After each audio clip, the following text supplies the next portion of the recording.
अब जो है हम लोग लास्ट सेक्शन पे आ गए हैं, जिस सेक्शन का नाम है सेक्शन डी। सेक्शन डी में से भी हम लोग उसी क्वेश्चन को करने वाले हैं जो इम्पोर्टेंट है, जिसके रिपीटिशन क्या हो सकते हैं, अलाउ करेगा पेपर में करना या क्वेश्चन उस टाइप का आना। हम क्या करेंगे, उसी टाइप के क्वेश्चन को, थैंक यू काशी, उसी टाइप के क्वेश्चन को क्या करेंगे, डील करेंगे।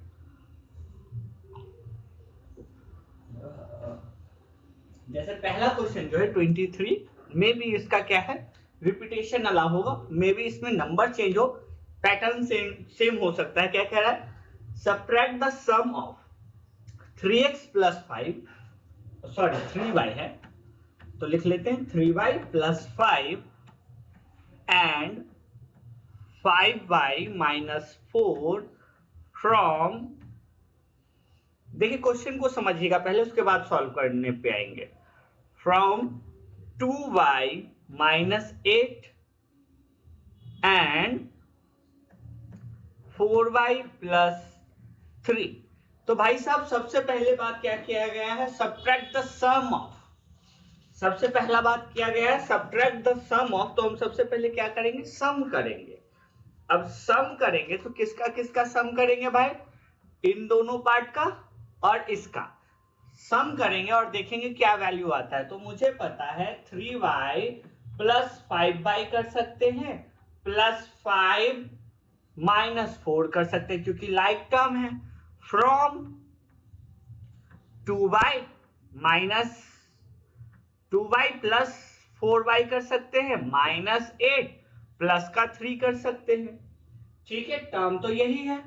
अब इसको सॉल्व करते हैं तो यहां पे आ जाता है 3 प्लस 5 कितना, 8y प्लस 1 फ्रॉम, यहां ऐड होकर के हो जाता है 6y माइनस 5, क्योंकि 8 माइनस 3 होता है 5। अब कैसा 5 भाई, तो माइनस का साइन बड़ा है तो माइनस 5। फ्रॉम का मतलब होता है जो पीछे वाला टर्म है वो आगे आ जाएगा और आगे वाला टर्म जो है वो पीछे चला जाएगा। दैट मीन्स 6y माइनस 5 आगे आ गया, माइनस साइन के साथ एक ब्रैकेट के साथ 8y प्लस 1 पीछे गया। That means 6y minus 5 minus 8y minus 1। Now अब आप इसको क्या करेंगे, लाइक टर्म के साथ शिफ्ट करेंगे। 6y minus 8y minus 5 minus 1 is equal two plus minus minus, that means 8y minus 6y बचेगा माइनस का 2y, minus minus plus sign minus का, तो 5 माइनस प्लस 1 कितना हो जाएगा, 6, कैसा, माइनस का। क्लियर है, ये बात समझ में आया। तो ये आपका क्या है, सॉल्यूशन है। ओके, इसको नोट डाउन कर लीजिए। इस टाइप का क्वेश्चन क्या है, पेपर में आ सकता है। मैं 2-3 क्वेश्चन अभी लिखता हूं जो आपको करना है। सेम क्वेश्चन सेम रहेगा, सिर्फ मैं वेरिएबल्स और टर्म को चेंज कर रहा हूं।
ये 3 क्वेश्चन मैंने दिए हैं आपको करने के लिए, जो कि सिमिलर है क्वेश्चन नंबर 23 की तरह। आप इन 3 क्वेश्चन को क्या करेंगे, करने का कोशिश करेंगे, ठीक है, और आंसर कमेंट बॉक्स में जरूर लिखेंगे।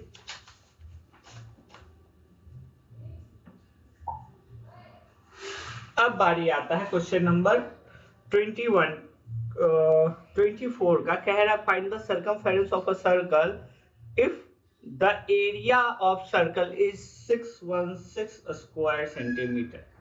616 स्क्वायर सेंटीमीटर और सेंटीमीटर स्क्वायर बोले तो बात वही है। क्या दे रखा है भाई क्वेश्चन नंबर 24 में? एरिया ऑफ सर्कल दे रखा है कितना, 616 सेंटीमीटर स्क्वायर। अब आपको सॉल्व करना है इसको और इससे फाइंड आउट करना है क्या, सर्कमफेरेंस ऑफ अ सर्कल। किसी भी सर्कल का सर्कमफेरेंस हम कब फाइंड आउट करेंगे भाई, जब मेरे पास रेडियस होगा उस सर्कल का, तभी। अब अपने पास तो यहाँ रेडियस नहीं, अपने पास एरिया है, तो हम लोग क्या करते हैं, फॉर्मूला यूज करते हैं, area of circle is equal to pi r square. That means क्या, pi r square is equal to हम लिख सकते हैं 616, और पाई का वैल्यू मुझे पता है क्या होता है भाई, 22/7 गुने r square is equal to 616। That means r square is equal to what, 616 upon में, ध्यान से यहां से समझिएगा, ये 7 यहाँ डिनोमिनेटर में है तो ये चला जाएगा न्यूमरेटर में, और 22 यहाँ पे न्यूमरेटर में, ये कहाँ आ जाएगा, डिनोमिनेटर में। क्लियर है, बात समझ में आया? अब आपको इसको सिर्फ और सिर्फ सॉल्व करना है। इससे जब कैंसिल करिएगा मल्टीप्लाई करने के बाद जो वैल्यू आएगा वो आएगा 196। ये 196 कैसे आ रहा है ये समझ लीजिए। इन दोनों का प्रोडक्ट जो है वो होता है 4312 अपॉन में 22। जब इसको कट करते हैं तो ये हो जाता है 196। That means r square is equal to 196 and r is equal to under root 196, और 196 किसका परफेक्ट स्क्वायर है, 14 का, तो r इज इक्वल टू क्या मिल गया, 14 मिल गया। अब मुझे पता है सर्कमफेरेंस ऑफ सर्कल का जो फॉर्मूला है वो क्या है, 2 पाई r है, ठीक है। CFC को मैं कहता हूं सर्कमफेरेंस ऑफ सर्कल, आप लोग फुल फॉर्म में लिखेंगे पेपर में, ठीक है। तो फॉर्मूले के अकॉर्डिंग क्या हो गया, 2 इंटू 22/7 इंटू 14, ये कैंसिल होगा कितने टाइम में, 2 टाइम में। दैट मीन्स 2 इंटू 22 होता है 44, 44 इंटू 2 क्या हो जाएगा, 88 सेंटीमीटर। दैट मीन्स जो हमारे पास सर्कमफेरेंस ऑफ सर्कल है वो कितना है, 88 सेंटीमीटर है। इस टाइप के क्वेश्चन आ सकते हैं, तो एनसीईआरटी से इस टाइप का क्वेश्चन आप लोगों ने अटेम्प्ट किया होगा अभी तक, क्योंकि कल आपका पेपर है, तो मैं सिर्फ आपको हिंट दे रहा हूं कि ये पेपर में कैसे करना है। आई होप सो आपको समझ में आ गया हो।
क्वेश्चन नंबर 25 देखिए, डाटा हैंडलिंग से है, तो ये अब रिपीट नहीं होगा ना, इस टाइप का क्वेश्चन आएगा तो हम इसको डील नहीं करेंगे, ठीक है। इसको हम अभी छोड़ देते हैं। क्वेश्चन नंबर 26 जो है कंस्ट्रक्शन का है, ये आ गया तो ये अब आएगा नहीं।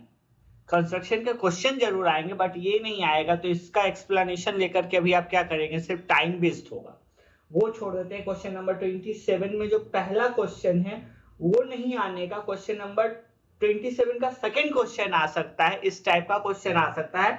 तो हम लोग क्या करते हैं, क्वेश्चन नंबर 27 का सेकंड करते हैं। ये नहीं आने का मतलब क्या है, समझो कि इस टाइप के क्वेश्चन को हम रिपीट नहीं कर सकते, ना ही जो पेपर सेट करने वाले होंगे वो रिपीट करेंगे, नहीं ये क्वेश्चन कभी आ सकता है। बट हाँ, क्वेश्चन नंबर 27 का सेकंड पार्ट जो है, इस टाइप के क्वेश्चन आपसे पूछे जा सकते हैं। जैसे मीता है, सेव कर रही है 4000 रुपए फ्रॉम हर सैलरी, ठीक है। If this is 10% of salary, what is her salary. कहा जा रहा है मीता जो है 4000 रुपए सेव करती है भैया, बचा लेती है, और ये इसके सैलरी का कितना है, 10% है। तो भाई इसका सैलरी क्या है, इसका सैलरी क्या है ये बताना है। अब आप लोग बताओ कि इसका सैलरी क्या है भाई, कैसे फाइंड आउट करेंगे। तो देखो सिंपल सा चीज है, लेट कर लेते हैं, let the Meeta salary be x. मान लिया कि मीता का सैलरी क्या है, एक्स है। That means 10% of x is equal to कितना हजार, 4000। दैट मीन्स 10% है ना, परसेंट को हम जब फ्रैक्शन में लाएंगे तो क्या हो जाएगा, 10/100 of x is equal to 4000। अब यहां से ये 100 क्या है, डिनोमिनेटर है, उधर किस चीज में जाएगा, न्यूमरेटर में जाएगा। क्लियर है, न्यूमरेटर में जाके मल्टीप्लाई हो जाएगा, और यहाँ 10 क्या हो जाएगा, डिवाइड में आ जाएगा। दैट मीन्स 0 से 0 कैंसिल, बचा क्या, x is equal to 40,000। That means जो मीता की सैलरी है या जो मीरा की सैलरी है वो कितना है भाई, 40,000 रुपया पर मंथ है। क्लियर है, समझ में आ गया। इसमें आपको सैलरी इंक्रीज कर सकता है, सेविंग इंक्रीज कर सकता है, अमाउंट इंक्रीज कर सकता है, कुछ भी कर सकता है। जैसे मान लो कह रहा है 8000 बचा रहा है, पहला क्वेश्चन में दे रहा हूँ 8000 बचा रहा है भाई, 20% उसके सैलरी का, बताओ सैलरी क्या है, ठीक है। दूसरा क्वेश्चन ले लो भाई, 10,000 बचा रहा है भाई, 15% उसके सैलरी का, उसका सैलरी क्या है। तीसरा क्वेश्चन ले लो भाई, तीसरा क्वेश्चन ले लो भाई, 6000 बचा रहा है, उसके सैलरी का 25% है, सैलरी क्या है बताओ। ठीक है, तो ये तीन क्वेश्चन आप 27 के बेस पे क्या कर सकते हैं, डील कर सकते हैं। आपका क्वेश्चन नंबर 27 हो गया। ठीक है, क्वेश्चन नंबर 28 पे आते हैं। क्वेश्चन नंबर 28 क्या था भाई, क्वेश्चन नंबर 28 था garden 90 metre long and 80 metre board, a path 5 metre wide is to be built outside and around it, find the area of path and garden. भाई साहब simple सा चीज है, 5 मीटर बढ़ा रहा है तो इट मींस 5 और 5 दोनों साइड बढ़ाएगा। तो जो हमारे पास दे रखा था क्या, 90 मीटर लॉन्ग और 80 मीटर बॉर्ड, वो क्या हो जाएगा 5 + 5, इसमें 10 मीटर ऐड कर दो, इसमें भी क्या कर दो 10 मीटर ऐड कर दो, तो यहां हो गया 100, यहां हो गया 100 मीटर। ठीक है, और यहां हो गया 90 मीटर। ये हमारे पास न्यू लेंथ आ गया गार्डन का। ठीक है, दैट मीन्स क्या हो जाएगा भाई, कैसे फाइंड आउट करेंगे, तो 100 क्योंकि length into breadth, 100 into 90 minus 90 into 80 क्योंकि ये भी लेंथ ब्रेथ है और ये भी क्या हो जाएगा, न्यू लेंथ ब्रेथ हो जाएगा।